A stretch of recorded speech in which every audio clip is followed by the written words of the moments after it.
Alhamdulillahirabbil alamin wassalatu wassalamu ala asyrafil anbiya'i wal mursalin sayyidina Maulana Muhammadin abil qasimil amin wa ala alihi wa sahbihi wat tabi'in wa tabi'it tabi'in wa man tabi'ahum bi ihsanin ila yaumiddin. Subhanaka la ilma lana illa ma 'allamtana innaka antal alimul hakim.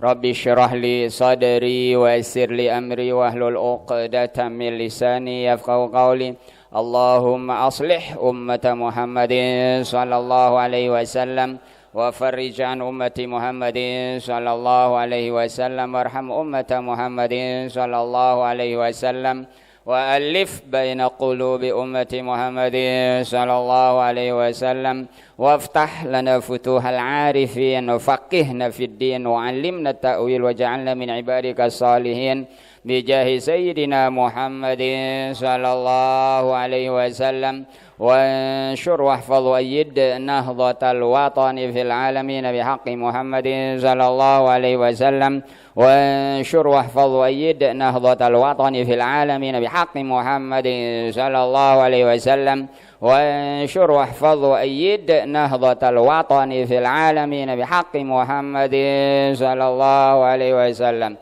Amma ba'du abnai baitullah talibat ayyuhal mustami'un mustami'at fi kulli makan ayyuhal muslimun wal muslimat alhamdulillah wa syukrulillah, puji dan syukur kita panjatkan kehadirat Allah Subhanahu wa taala yang masih memberikan kita kesehatan, keafiatan, yang masih memberikan kita kesempatan umur, kesempatan hidup sehingga pagi hari ini sehingga kita masih dapat bersama-sama menambah ilmu pengetahuan, menambah bekalan kita ke alam akhirat. Pengajian kita dari kitab tafsir Ibnu Katsir rahimahullah. Qala al-mufassir rahimahullahu ta'ala wa nafa'ana bi'ulumihi wa 'ulumi masyayikhina fid dharain. Amin. Ila an qala wa atal mala ala hubbihi dhawil qurba wal yatama wal masakin wa ibnis sabili was sa'ilin wa fi riqab. وأقام الصلاة وآتى الزكاة والموفون بعهدهم إذا عاهدوا والصابرين في البأساء والضراء وحين البأس أولئك الذين صدقوا وأولئك هم المتقون ذوي القربى وهم قرابات الرجل وهم أولى من أعطي من الصدقة kama thabata fil hadis as-sadaqatu 'alal masakini sadaqatun wa 'ala dzawir rahimi thintani sadaqatun wasilatun fahum aulan nas bika wa bibirrika wa ita'ika dzul qurba dzawil qurba yaitu kerabat seseorang, dia lebih utama, lebih aula untuk diberikan. Wa atal mal ala hubbihi dzawil qurba. Yang pertama disebut di sini dzawil qurba dulu, kemudian yang lain-lain. Dzawil qurba qarabatur rajul, yaitu keluarga seseorang. Wa hum aula man u'tiya minas shadaqah, yaitu orang yang utama diberikan sedekah.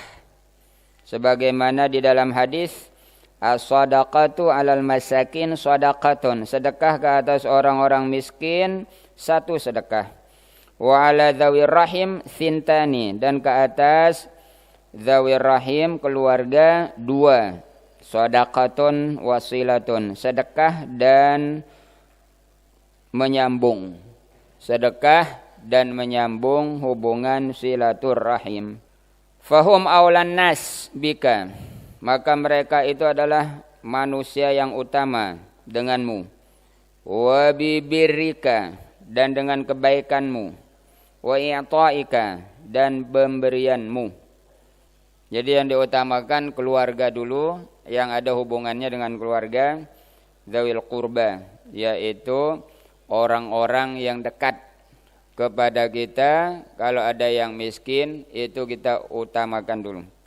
Pergi cari paman, cari bibi, cari keponakan, cari misan, cari sepupu, cari nenek, cari kakek, cari.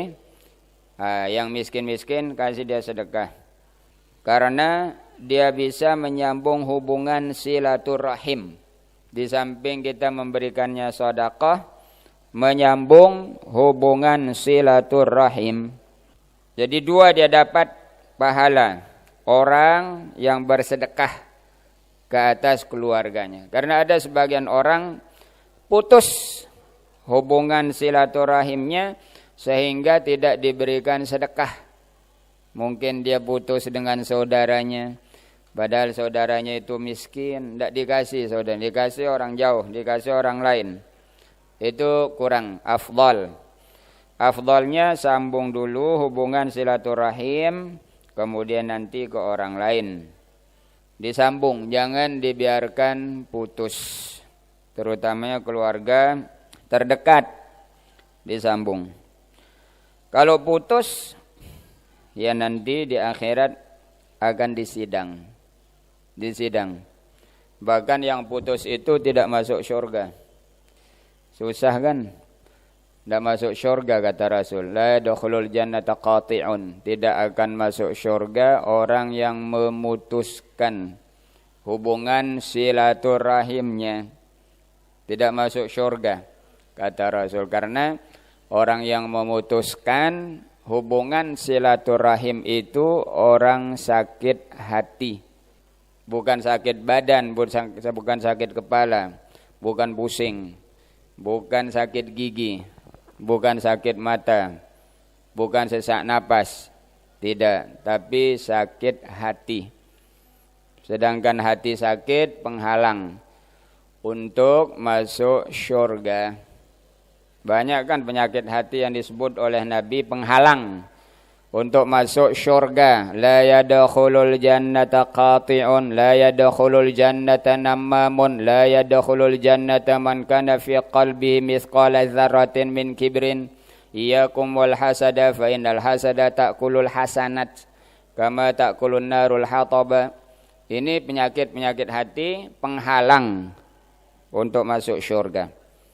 Kalau penyakit badan tidak menghalangi seorang masuk syurga. Walaupun dia kencing manis, walaupun dia darah tinggi, walaupun dia darah rendah, walaupun dia jantungan, walaupun paru-paru basah, walaupun jantung berlubang, walaupun, tapi dia rajin ibadah, masuk syurga. Tapi kalau hati sakit, walaupun dia ganteng, walaupun dia cantik, walaupun jenggotnya semeter, walaupun tidak bisa masuk syurga. Orang yang sakit hati. Di antara yang sakit hati itu orang yang memutuskan hubungan silaturahim, hati yang sakit, bukan badan. Nauzubillah. Maka itu sebabnya disuruh berikan keluarga terdekat dulu, kemudian nanti orang jauh. Karena ini akan menyambung hubungan silaturahim. Wa qad amara Allah Ta'ala bil ihsan ilaihim fi ghairi mawdhi'in. Sesungguhnya Allah Subhanahu wa taala telah memerintahkan untuk berbuat baik kepada mereka pada selain tempat ini dari kitab yang mulia ini, dari Al-Qur'an. Nah, banyak ayat-ayat yang menyuruh, yang memerintahkan seseorang untuk berbuat baik kepada kerabat zawil qurba. Kerabat dulu diutamakan. Nah, diutamakan kerabat dulu. Itu sebabnya di sini disebut zawil qurba dulu, kemudian nanti yang lain-lain. Yang kedua disebut oleh Allah al-yatama, anak yatim. Setelah ahli kerabat sudah cukup, sudah diberikan, tinggal anak yatim. Nah, anak yatim. Jadi ahli kerabat, ahli keluarga yang miskin, yang fakir itu dikasih dulu. Kasih. Sudah semua anak yatim. Wal yatama humul ladzina la kasiba lahum wa qad mata aba'uhum wa hum du'afa'u sighar dunal bulugh. Anak yatim itu adalah orang-orang yang tidak memiliki pekerjaan, penghasilan, dan telah meninggal dunia bapak kakek mereka. Jadi bapaknya sudah meninggal dunia, kakeknya meninggal dunia, baluknya meninggal dunia, moyangnya meninggal dunia, tokernya meninggal dunia, gonengnya meninggal dunia. Nah, tidak ada yang menjaganya. Wahum du'afa sigar. Sedangkan mereka itu lemah dan kecil dunal bulug, sebelum baligh. Itu anak yatim. Anak yatim dari kalangan manusia, man mata aba'uhum. Orang yang yatim di kalangan manusia yaitu orang-orang yang meninggal bapaknya, sedangkan dia belum baligh dan tidak punya peninggalan apa-apa. Kalau anak yatim dari kalangan binatang, man matat ummahatuhum.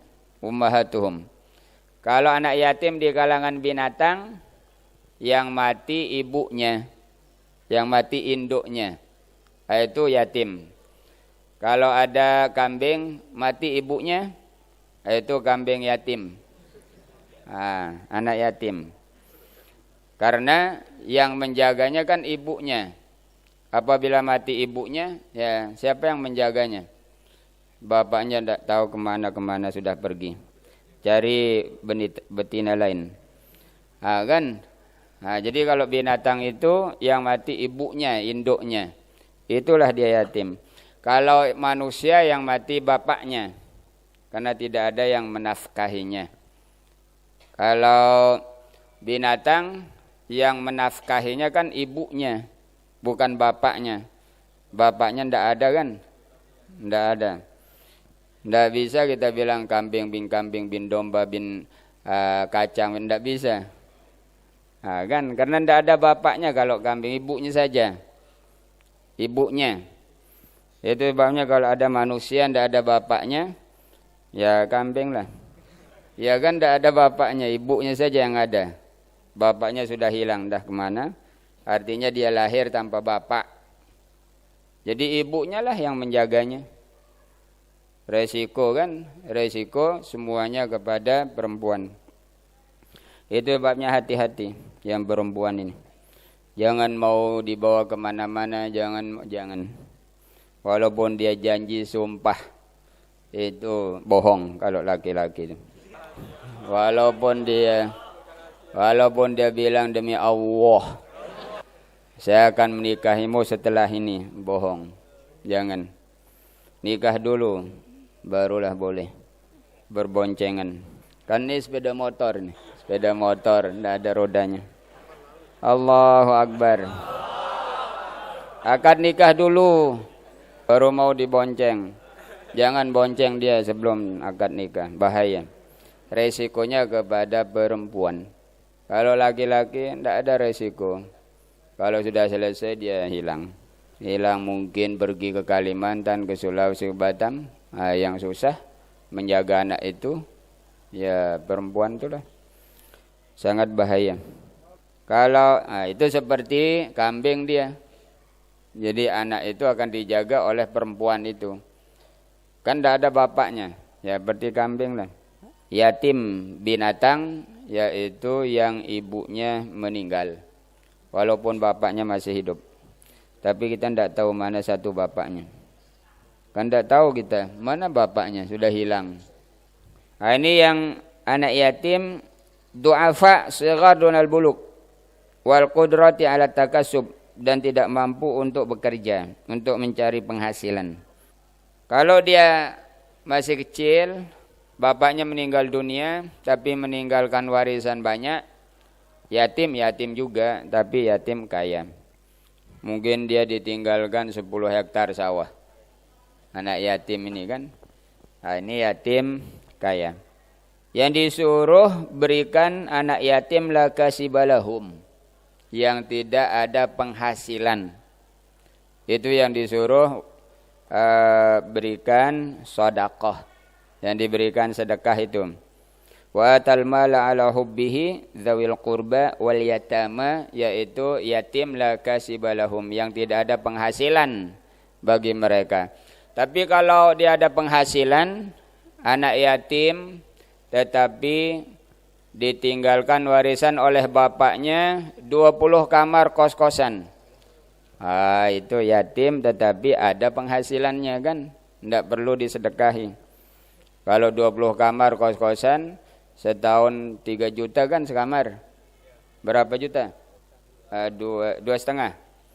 Kalau 20 kamar berapa juta setahun? Kalau taruhlah 2 juta lah. 2 juta sekamar setahun, kalau baru kan kalau 20 berarti 40 juta kan setahun.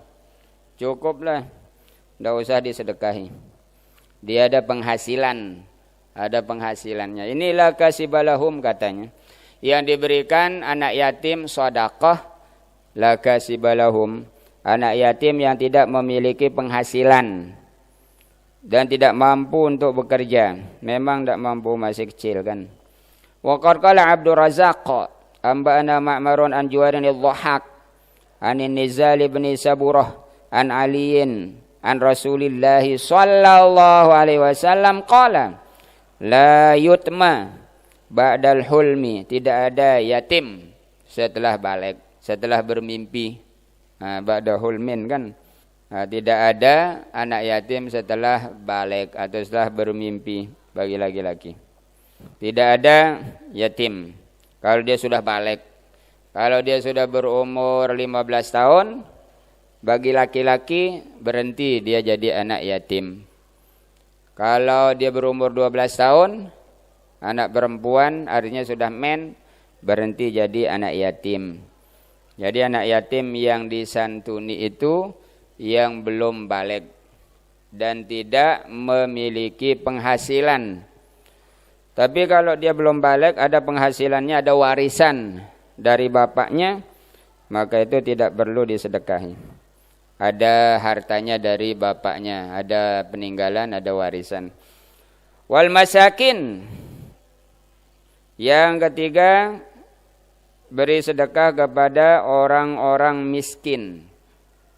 Orang-orang miskin. Kalau bahasa Arabnya miskin artinya kasihan. Hadza rajul miskin. Orang ini miskin, kasihan katanya. Kasihan kalau bahasa Arab. Arab pasarannya lah. Kalau Arab pasaran, kalau kita ke Mekah, hadhil jamaah masakin. Jemaah-jemaah haji ini kasihan kan, kasihan. Kalau dia bilang miskin, maksudnya kasihan, bukan miskin artinya tidak punya apa-apa kan. Dia jemaah haji, pasti saya orang mampu kan.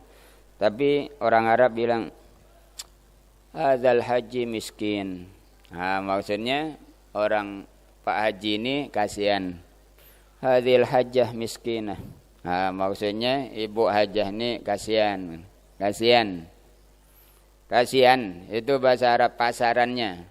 Kasihan. Bahasa Arab pasaran. Kalau menurut kitabnya wahumul ladzina la yajiduna ma yakfihim fi qutihim wa kiswatihim wa suknahum fayu'tauna ma tasuddu bihi hajatahum wa khillatahum. Orang miskin itu alladzina la yajiduna ma yakfihim, orang-orang yang tidak mendapatkan sesuatu yang mencukupkan mereka. Fi qutihim, pada makanan pokok mereka. Qut bukan kuatihim. Kalau kuatihim ya kuatnya. Qutihim, pada makanan pokok mereka. Wa kiswatihim, dan pakaian mereka. Wa suknahum, dan tempat tinggal mereka. Fayu'tauna, maka mereka diberikan ma tasuddu bihajatahum, yang menutupi keperluan hajat mereka. Wa khillatahum, dan keluarga mereka. Itu miskin. Dia ada penghasilan tetapi tidak cukup. Itu miskin. Ada penghasilannya. Dia kebutuhannya per hari 10.000, tapi penghasilannya mungkin 6.000 atau 7.000. Berarti kurang kan? Kurang dari kecukupannya. Itu miskin. itu Allah menyuruh berikan mereka sedekah. Orang-orang miskin, orang-orang yang tidak cukup. Tidak cukup. Tapi kalau Nabi, dia lebih suka miskin daripada kaya. Artinya Nabi lebih suka miskin sabar daripada kaya bersyukur, kaya syukur. Artinya kalau Nabi contohnya diberikan kekayaan, kira-kira dia akan bersyukur atau tidak? Kan dia akan bersyukur juga. Dia miskin, dia sabar. Dia kaya, dia akan bersyukur. Tetapi dia memilih miskin sabar. Itu yang dipilih oleh Nabi. Kalau kita ya pilih yang kaya syukur lah. Pilih kaya syukur. Tetapi pilihan itu semuanya kembali kepada takdir. Walaupun kita ingin kaya syukur, tapi kalau sudah takdirnya miskin, ya miskin lah. Walaupun dia ingin miskin sabar, tapi kalau takdirnya kaya, ya kaya lah. Nah, kan? Jadi tidak ada keterlibatan usaha di situ. Kaya miskin tidak ada hubungannya dengan usaha mencari rezeki, tidak ada. Ada orang 24 jam dia bekerja mencari rezeki, tapi tidak kaya-kaya. Seperti petani-petani itu kan dari habis sholat subuh dia pergi ke sawah mencangkul sampai tenggelam matahari, tapi tetap juga miskin. Ada juga pengusaha, dia usahanya besar, tapi dia rugi terus, menanggung hutang terus di bank, ngebang, tidak bisa komat. Nah, ini ada kan yang begitu. Nah, berarti sudah takdirnya memang rezekinya sedikit. Ada juga orang kerjanya sedikit, tapi kaya terus. Nah, dia kerja sekedar lah, sedikit, tapi kaya dia. Nah, karena sudah ditakdirkan. Kita hanya berusaha saja. Berusaha wajib. Tapi kita tidak bisa memaksa Allah. Kita bilang, wah saya ini kan sudah berusaha banyak ini Tuhan. Kenapa engkau jadikan saya tetap miskin, katanya. Nah, tidak boleh, itu sudah takdir. Takdir sejak 4 bulan di dalam kandungan sudah ditentukan rezeki. Tapi kalau pahala tidak ditentukan. Nah, kalau pahala tidak ditentukan. Banyak amal, banyak pahala. Sedikit amal, sedikit pahala. Tapi kalau rezeki, banyak pekerjaan, belum tentu kaya. Sedikit pekerjaan, belum tentu miskin. Nah, itu rezeki. Tapi wajib bekerja, wajib berikhtiar, wajib berusaha, wajib mencarinya. Itu sebabnya kalau para sahabat, kalau mencari pahala mati-matian, 24 jam dia cari pahala. Tapi kalau mencari rezeki sekedar duduk-duduk di pasar, selesai. Sebelum zuhur sudah pulang dia.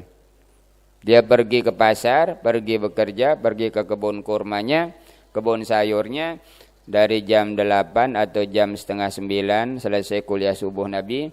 Kemudian bekerja sedikit-sedikit, jam 11 sudah pulang. Jam 11 sudah pulang. Nah, karena rezeki itu tidak ada hubungannya dengan pekerjaan. Putus hubungannya. Karena sudah ditentukan. Kalau ditentukan dulu di dalam rahim kita berumur 4 bulan, kalau ditentukan kaya, ditentukan rezekinya banyak, walaupun kerja sedikit kaya jadinya.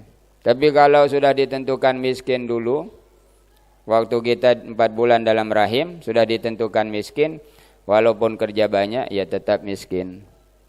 Tetap miskin. Sudah ditentukan. Tapi kalau pahala tidak ditentukan. Kalau seorang itu amalnya banyak, banyaklah pahalanya. Amalnya sedikit, sedikitlah pahalanya. Nah, itu para sahabat. Tidak seperti kita. Kalau kita zaman sekarang, kalau cari rezeki, tidak kenal hujan, tidak kenal panas, tidak kenal capek, tidak kenal sakit. Tapi kalau cari pahala, gerimis-gerimis sedikit, tidak jadi ke masjid. Uzur katanya, uzur. Tapi kalau ke sawah, kalau pergi bekerja, bagaimanapun besar lebatnya hujan, dia pergi. Tapi kalau ke masjid, gerimis sedikit, uzur katanya, uzur. La ilaha illallah. Itu kita. Tidak seperti sahabat. Kalau sahabat, bagaimanapun besar hujan, bagaimanapun terik panas matahari, kalau ke masjid, berangkat. Tapi kalau ke kebun kurma, ke kebun sayur, ke pasar, gerimis-gerimis sedikit, uzur. Tidak pergi dia ke kebunnya, tidak pergi dia ke pasarnya kalau hujan. Tapi kalau ke masjid, pasti pergi. Nah, kalau kita, kalau ke sawah, bagaimanapun lebatnya hujan, berangkat. Tapi kalau ke masjid, gerimis sedikit, uzur. Sudah terbalik. Kenapa? Karena iman menipis. Iman itu kan kembali ke iman itu. Kalau amal, kalau seorang itu imannya kuat, maka dia termotivasi untuk beramal.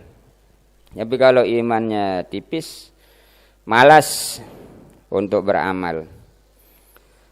Nah, jadi miskin sabar, kaya syukur, itu sudah ditentukan, tidak pilihan kita. Sudah ditentukan oleh Allah. Tapi wajib berusaha, wajib bekerja. Kita tidak tahu yang ditulis itu banyak atau sedikit, kecuali setelah kita berusaha. Kalau kita banyak pekerjaan, usaha banyak tapi rugi terus, oh berarti memang sedikit dituliskan dulu. Bekerja sedikit terus kaya, oh berarti banyak dituliskan dulu. Nah, kan kita tahu setelah berusaha. Tapi kalau tidak berusaha tidak tahu. Sama dengan nasib menunaikan ibadah haji. Itu sudah ditentukan oleh Allah. Sudah ditentukan. Sudah ketentuan dari Allah. Siapa yang menyahut panggilan Ibrahim dulu, itulah yang berangkat. Tetapi dari mana kita tahu? Apakah kita termasuk golongan orang yang menyahut panggilan Ibrahim dulu atau tidak? Dari mana kita tahu? Ya harus berusaha.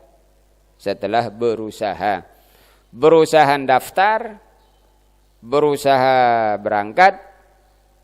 Kalau meninggal dunia sebelum sampai ke Mekah, berarti memang tidak menyahut panggilan Ibrahim dulu.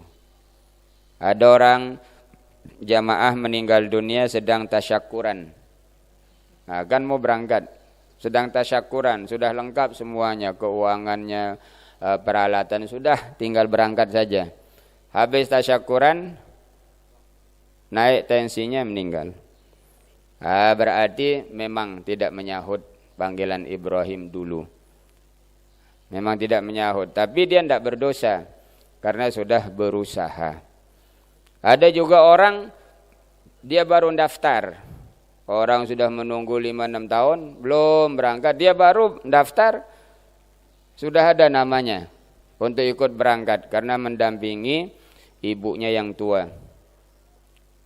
Nah, itu kan langsung berangkat sampai ke Mekah.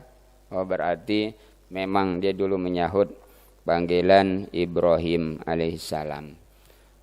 Ada juga orang meninggal dunia sudah sampai di Wisma Haji di Mataram. Sudah sampai ke Loang Baluk itu, tinggal menunggu pembagian paspor saja. Meninggal dia di situ. Nah, berarti kan tidak menyahut panggilan Ibrahim, tetapi tidak berdosa karena dia sudah berusaha. Manusia semakin bertambah, maka ada manusia yang lahir di akhir-akhir, tempat lahirnya, seperti zaman kita sekarang lah akhir-akhir kan, ada rezekinya yang dituliskan jauh dari kampung halamannya. bagi orang yang lahir di akhir-akhir. Ada yang rezekinya dituliskan di Malaysia, ada yang di Arab Saudi, ada yang di Taiwan, di Hong Kong, di Jepang, di Australia. Gitulah sudah ditentukan. Wallahu a'lam.